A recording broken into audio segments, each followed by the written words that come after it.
ఎన్టీఆర్ గారి అభిమాని నేను.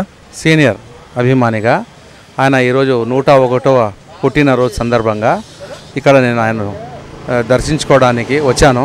ఎందుకంటే ఈ దేశానికి దశ నేర్పించిన, ఈ రాష్ట్రానికి మార్పు తెచ్చిన వ్యక్తి శక్తి ఎన్టీ రామారావు గారు.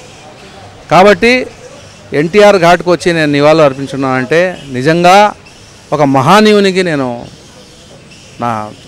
ఇటువంటి నాయకులు దేశానికి అవసరం ఉంది, పుట్టాలి. ఇప్పుడుండే సొసైటీలో ఇటువంటి నాయకులు లేరు. ఇప్పుడంతా స్వార్థపరమైన రాజకీయాలు జరుగుతున్నాయి. ఎవరి వాళ్లకు దోచుకోవడం, దాచుకోవడము, తరాలు తినడము, లేకుంటే కొందరు వ్యక్తులకే ధనవంతులు చేయడము, పేదల మాదిరిగా అయిపోయినారు. కానీ పేదలను గుర్తించింది ఎన్టీ రామారావు గారు. పేదల రక్తం నుంచి పుట్టిన చెమట కార్చి ఈ యొక్క పార్టీని తీసుకొచ్చిన వ్యక్తి శక్తి ఎన్టీ రామారావు గారు. ఆయన అడుగుజాడలో తెలుగుదేశం పార్టీ నడుస్తూ ఉంది. భవిష్యత్తులో కూడా ఆయన ఆశయాలపైన నడిపించాలా తెలుగుదేశం పార్టీని. అటు తెలంగాణలో అటు ఆంధ్రప్రదేశ్లో కూడా ఆయన చేసిన అభివృద్ధి కార్యక్రమాలు చాలా ఉన్నాయి. మనం నిజంగా ఇటువంటి మహానుభావులు ఎంతోమంది పుట్టాలా. ఇటువంటి మహానుభావులు చాలామంది దేశానికి అవసరం ఉంది. గాంధీ చనిపోయినారు, నెహ్రూ చనిపోయినారు, వాళ్ళు చనిపోయినారు, పెద్ద మహనీయులు చనిపోయినారు. మేధావులకు ఆ రోజు నుంచి ఈ రోజు వరకు వాళ్ళకు చంపడం కూడా జరిగింది. మన దేశంలో మేధావులను కూడా చంపడం జరుగుతుంది. మేధావులు పనికిరారు ఈ దేశానికి. అటువంటి పరిస్థితులు ఉన్నాయి కాబట్టి మనం పైకి రాలేకపోతున్నాము. మా దేశం పైకి రాలేకపోతుంది. మనము చాలా ఈ దేశం కోసం చేయాల్సిన ఎంతో మహనీయులతో అవసరం ఉంది. ఎందుకంటే ఇది పేద దేశం. భారతదేశం అంటే నిజంగా విభిన్న మతాలకు చెందిన దేశం ఇది. ఈ విభిన్న జాతులకు చెందిన దేశం ఇది. ఇటువంటి వ్యక్తిత్వం గల వ్యక్తి ఈ యొక్క దేశానికి అవసరం ఉంది. కానీ ఈ రోజుల్లో కేవలం కులాలను, మతాలను విడగొట్టి, ప్రాంతాలను విడగొట్టి, ఈ యొక్క రాష్ట్రాలను విడగొట్టి, రాష్ట్రాల్లో మళ్ళీ తెగలను విడగొట్టి ఇటువంటి రాజకీయాలు చేస్తున్నారు. కాబట్టి ఈ దేశం ఏమభివృద్ధి చెందుతుందో దేవుడా, ఈ దేశానికి సరైన దశ తిప్పించే ఇటువంటి మన ఎన్టీ రామారావు గారి అటువంటి మహనీయులను పుట్టించాల్సిన అవసరం దేవునికి నేను కోరుకుంటున్నాను. ఎన్టీఆర్కి వీరాభిమానులు ఉన్నారు. మీరు రాజకీయం నుంచి అభిమానా లేకపోతే ఆయన సినీ ప్రస్థానం నుంచే అభిమానా?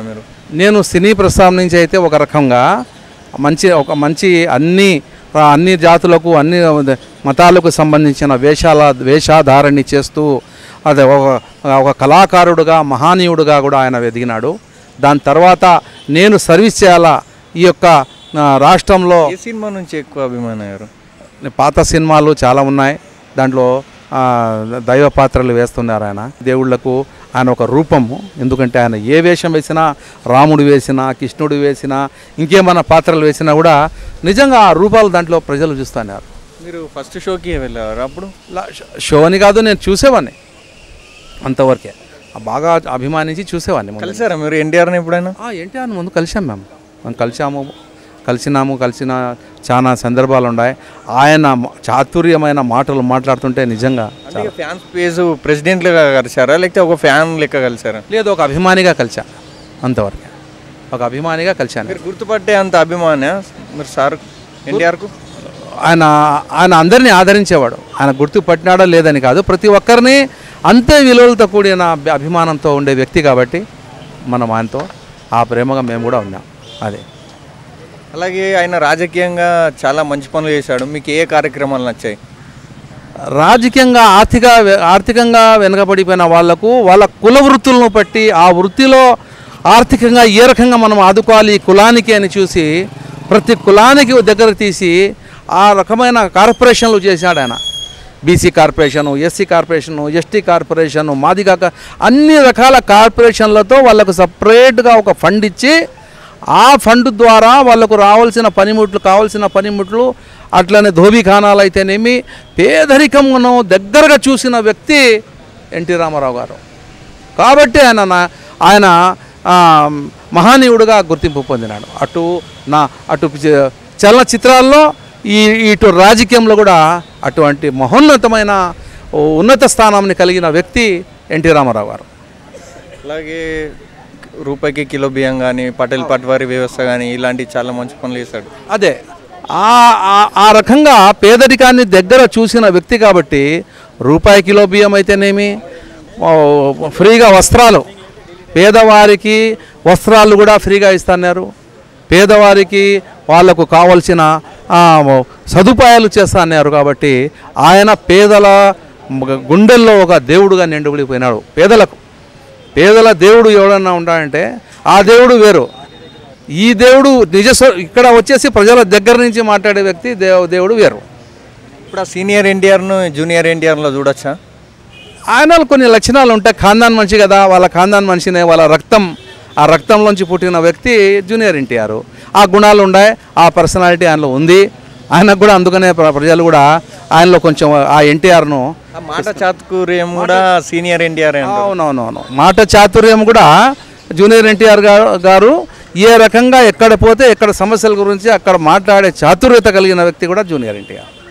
సీఎం అవకాశాలు కూడా ఉన్నాయి కదా. అంటే ఆయన రాజకీయాల్లో సరిగా రావడం లేదు. ఆయన వచ్చి ఆయన చేస్తే ఆయనకు కూడా భవిష్యత్తు ఉంటుంది. ఏదైనా కానీ పని చేయాలా. ఏ చిత్రాలు తీయాలంటే ఎంతో శ్రమపడి ఎన్నో రోజులు చేస్తే ఒక 3 గంటల సినిమా కష్టపడతాడని చెప్తారు కదా రాజమౌళి కానీ వీళ్ళందరూ డైరెక్టర్లు. జూనియర్ ఎన్టీఆర్ కష్టపడిన వ్యక్తే దేవుడు ఫలితం ఇస్తాడు ఎవరికైనా కానీ. నిర్విరామంగా కష్టపడిన వ్యక్తి ఎవరైనా కానీ దేవుడు ప్రతి వ్యక్తికి అదే శక్తి ఇచ్చి పెట్టినాడు. కానీ ఏ వ్యక్తి దాన్ని సద్వినియోగం చేసుకుంటే ఆ శక్తిని సరైన పద్ధతిలో సరైన టైంలో అతను ఒక వ్యక్తిగా మిగిలిపోతాడు. ఈ లోకంలో అందరూ చావాల్సిందే, చావు అందరికీ వస్తుంది. కానీ ఆ చావు వేరు, ఆ పబ్లిక్ పనికి వచ్చి ఆ ప్రజాస్వామ్యంలో 10 మందికి పనికి వచ్చిన చావు వేరు. అది ఈ ప్రపంచంలో నిలబడిపోయేది. ఈ ప్రపంచంలో. Thank you.